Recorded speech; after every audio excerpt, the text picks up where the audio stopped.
to say that I am disappointed with what I've got in front of me today, and I don't mean you, Bluebell, is an absolute understatement, because my poor asparagus bed has been absolutely decimated by the tiniest of creatures, which I will tell you about in a moment. But it's not just the asparagus. There are two of my other favourite things in the garden have also been attacked. And to be honest, I don't know if they're going to make it. But as you know with my channel, it's not going to be all doom and gloom. It is not a catastrophe. You know, it is not carnage. It is a garden and a few veg. So we're going to try and look at some of the good things that are happening as well, because overall, as with nature, it's really good to have some sort of balance and some sort of perspective on things. If you have just switched on and you want to know what else is going on in my garden, please consider pressing the subscribe button, pressing the like button, and even leave me a little comment and let me know what you think and where you're from, because the more the merrier. So, okay, I'm going to let little Bluebell in here to see if she can help me deal with this unwelcome critter, and I'll show you close up exactly what I mean. Are you going to go in there? Do you want to go in? Go on.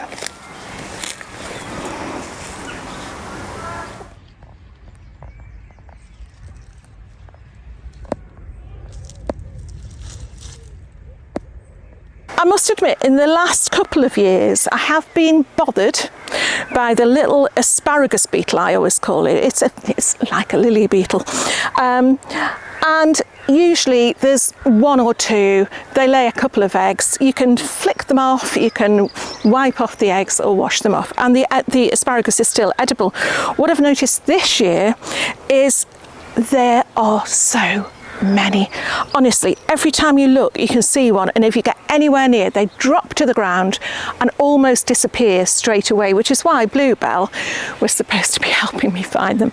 So I don't quite know what to do with them. It's been advised that I use nematodes, which I don't really like to do. I don't like what they do. I don't really like interfering with the natural play of things, which, shout at the screen, maybe I should. I've tried picking them off. There's too many this year to do that with. And again, I don't like squishing them, so I'll pick them off, I go and put them under a tree. They come right back. So really, this is what you get for, you know, not dealing with something in the appropriate manner. But I think there's the butterflies again, just waiting for the first cabbage. I'll come back to cabbages in a minute. I think all I can think about this year is, because they can overwinter in the soil, I think it might be time to dig up the asparagus. And if I dig them up, I don't know where I'm going to replant. I mean, I wouldn't be able to replant these. I'd have to get some new crowns, and I would have to replant them somewhere well away from this bed. And to be honest, I don't know if I've got the heart to dig them up in the first place, but I'm not going to let it get me down, because, as I say, it's all about balance. So let's find something good. Come on, you. Back you go. Back you go. Bluebell. Go on, that way, you know the way, you know the way. Go on, good girl. Go on, good girl. Most of the spring bulbs have gone over now, but this really surprised me the other day. It was just in a selection of bulbs that I was sent by Farmer Gracie, and I must admit, it wasn't one I would have chosen yet again. But how beautiful is that? And it's got such a lovely scent as well, so yeah, still something to enjoy there. One of the things I have been really happy about the last few weeks, though, is the seemingly dead plants on this table springing back into life. Now, one or two that just sprung over there leave a lot to be desired. I've never had much luck with Monarda at all, but the reason I am so pleased with these is because they were all free. Because, top tip, we are now at the beginning of May, and so garden shows are going to start coming thick and fast, and You probably know this already, but if not, if you are undecided as to which day to go on and you like a bargain, try and make sure that you book to go on the last day. Hang around till the last couple of hours, and not only the stalls selling plants, but the show gardens as well very often will be, if not giving their plants away for free, selling them at a vastly reduced price. And so whereas you might not be able to go along and get the exact flower that you wanted, you can come back with a whole range of things that you never thought you wanted. And yeah, and it's just really, really satisfying. So whereas you imagine in the show gardens they all look absolutely beautiful, as soon as you get them home they're going to flop because they have been worked really hard to get them to that level. So when they get home they need a bit of a rest, and then they die off, and then in the winter you think, what was that? If you're lucky, you've got a little label in it, so I know that that's a dead monarda. But once they start putting the leaves back on and, you know, springing back into life, it is quite easy to tell. So that would have been one achillea last year, but if I show you now, it's not just that I've got one free plant. This is one of those plants that is so easy to split. I don't know if you can see that there, but that you could get about at least 4 new plants off that. So that's that one. I've got another one here. I've actually got some anemones here. Anemones, I always forget which way to say it, one's under the sea, which are starting to come back. And I know people will say, why on earth are you putting them in? They'll take over everything. They are going to be perfect for my wooded area. I can't remember for the life of me what that one is. It may well be, again, a plant that you wouldn't think of actually putting in your garden in the pink form. But I remember going to a place called Goldston Hall this time last year. Now, it must have been later because it was in full flower, and it's a white rosebay willow herb. If that's it, I'm thrilled because it's seen it through the winter in this pot, and once I put that in, that will be beautiful again, maybe for the woodland area, because remember, I just want plants that are going to be able to look after themselves up there. So I have got various plants here that I'm really, really pleased with. Agastache, would never have bought that before, but look how healthy that is. So yes, top tip, get yourself along to the shows, get yourself along to the last day and grab yourself a bargain. But the other thing that's really made me smile is, remember this trug that we got for free last year? So again, keep an eye out for notices in your neighbourhood about what people are giving away. I've actually started to use it now, and I'm going to show you what's in there. One of the other things you can do to get your plants for free at this time of year is it's a really good time to start trading with your neighbours. So there's always someone who's going to have oversown their tomatoes or oversown their courgettes, and you might have oversown, for example, your lettuces, and so you can do a bit of a trade. And so these were from our plot neighbour Dave. Thank you, Dave. And they have gone straight in this trug. Now actually this trug has taken quite a lot to fill it with, but just a word of caution: if you have got a big, deep raised bed, a trug of this sort, the veggie trugs are very popular, don't think that you have to fill it all with bagged compost. And when I talk about bagged compost, I mean the stuff that you'd buy from the garden centre. That will break down really quickly, it'll lose its nutrients really quickly, and whereas it might be good for a season and give you a fantastic crop of whatever you've put in there, it's really not built to last. So you need to make sure that you mix in some non-organic matter. In my case, you'll have seen a few videos ago, I put a whole load of dead branches and old stems at the bottom there. Then it's had used compost out of old pots, it's had that put in, and then it's just had 1 bag of compost on top, which makes it look quite pretty, to be honest. But what I'm going to put between these, because I'm determined to get the hang of successional sowing this year, because I never do. I plant the thing, I walk away, I forget about it, and then I've got a glut.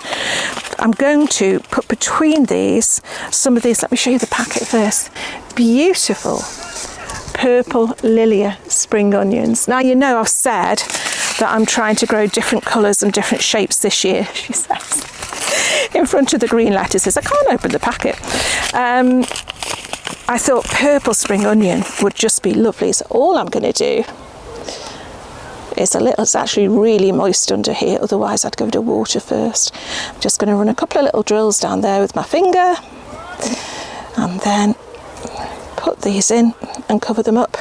So I'm not going to worry about thinning them or anything like that. I'll just sow them thinly, and oh my goodness, look at those nice seeds. And if they come up in a clump, they can grow as a clump. But if you do it like this, it really should be okay. So there we are. Isn't it exciting to have something actually growing, and you know that each time you go out into your garden or up to your plot, there's something to look forward to seeing, and seeing those first shoots come up always makes me happy. So yeah, that's a silver lining, isn't it? One of the things you've got to be aware of, whereas it's very nice to have plants off other people and bring them back from the shows and the garden centres, is when you're bringing anything into your garden which has got its own little infrastructure, it's its own little loop. Check that those plants are clean, and when I say clean, I mean check that they are free from disease, they are free from any new weeds, and they are free from pests, because once they are in your garden, those things that have come in with it will start to enjoy your produce, and so we really don't want that. So saying that, I got these, I went into the polytunnel the other day and I noticed on one of the seed trays there were lots of bits of white dust, and to be honest I could not work out what it was. There'd been no sign of any sort of aphids whatsoever in the polytunnel, and I just assumed it had come off the vermiculite, and it was only whilst I was watering that I noticed these and these. Now I know there's no label on, but I do believe that these might be my beloved Kalibos. It's my favourite cabbage to grow. I've gone into it all before. So when I looked closely, I was horrified to discover that they are absolutely covered in whitefly.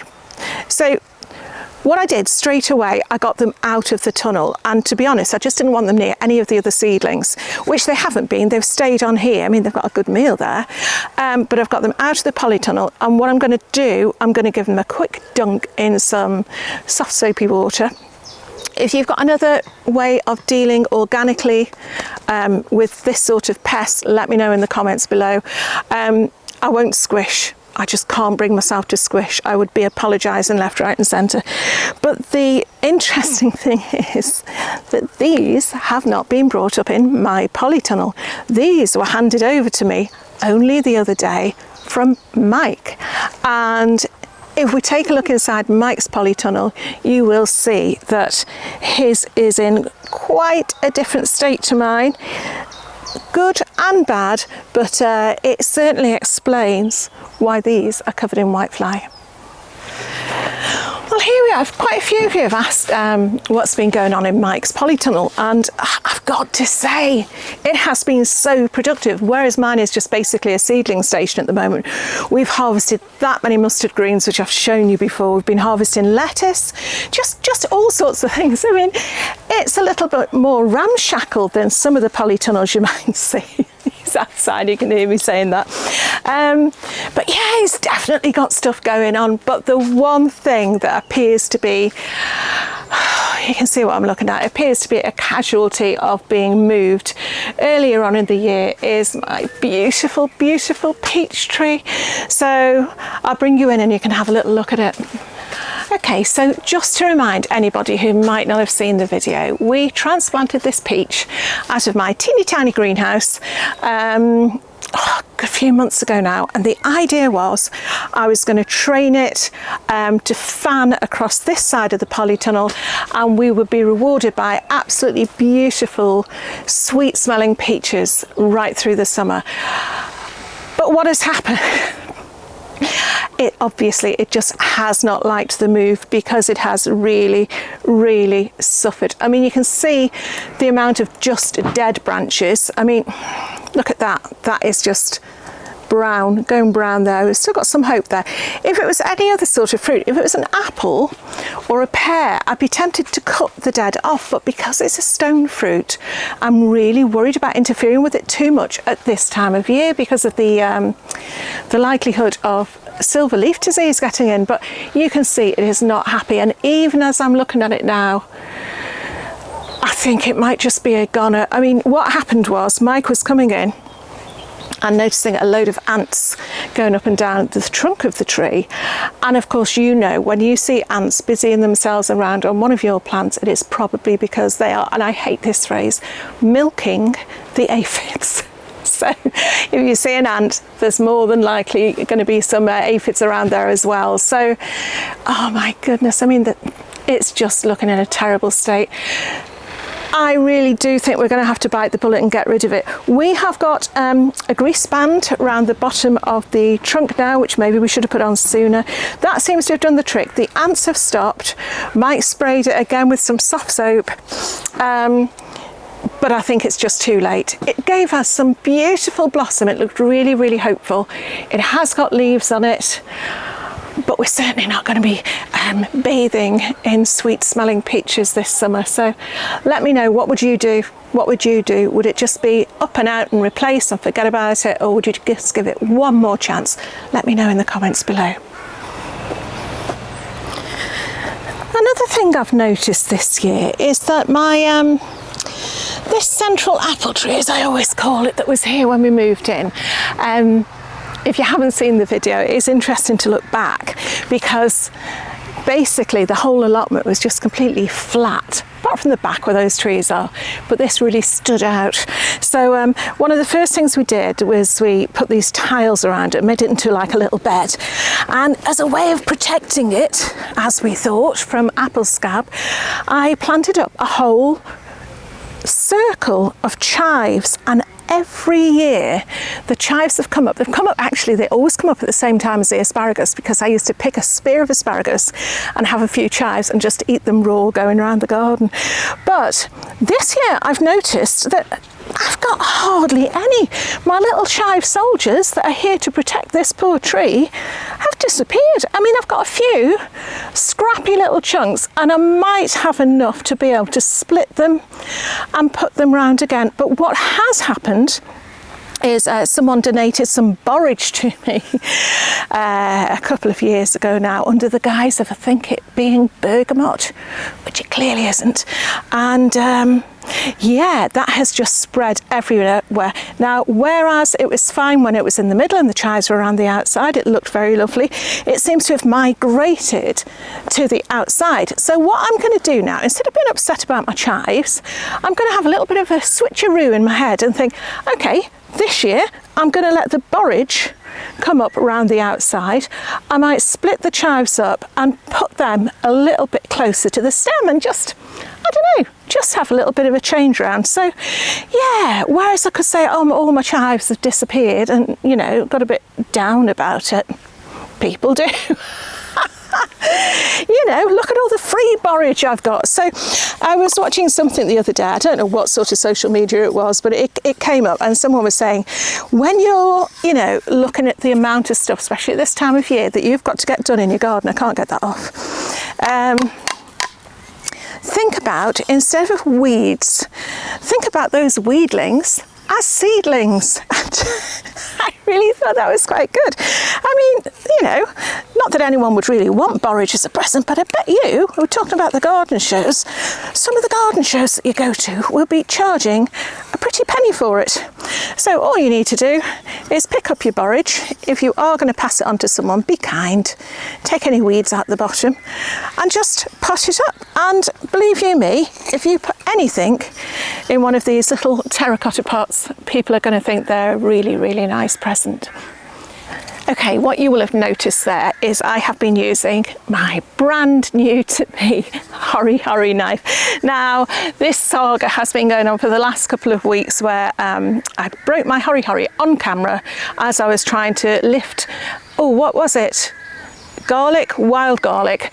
And since then I've been trying to contact the company, who have just absolutely not got back at all. So it's been 3 or 4 weeks now. I still haven't had a response. And so I think it's only fair to tell you who it is, because if you are going to buy something, if you are going to invest in something that you want to last you for a long time, you want to have the customer service. And as far as I'm concerned, the company that I was dealing with had 4 messages in the end from me and not one acknowledgement. It was sorted out in the end by the online marketplace, you all know who I mean, who I got in touch with and put a complaint in, and they dealt with it immediately, gave me a refund even though the product was 2 or 3 years old, and I was able to get myself a new knife. But the company, I think it's only fair to say, just in case you're wondering who to go with and who not to, is called FloraGuard. So they're the ones. You might have had perfectly good results with your things from them, and I am not saying that they are terrible quality, but in my case it wasn't just that the knife broke, it was a complete lack of customer service that followed it. So what I did do, I took advice from a couple of other people who said they had not only had a really good product, but a really great customer service from a company called, I don't know how to pronounce it properly, Japito, Japeto. I got in touch with them. I bought this knife off them straight away. It feels great. It's slightly heavier than the last one, but hopefully this will last me in it for a few years to come.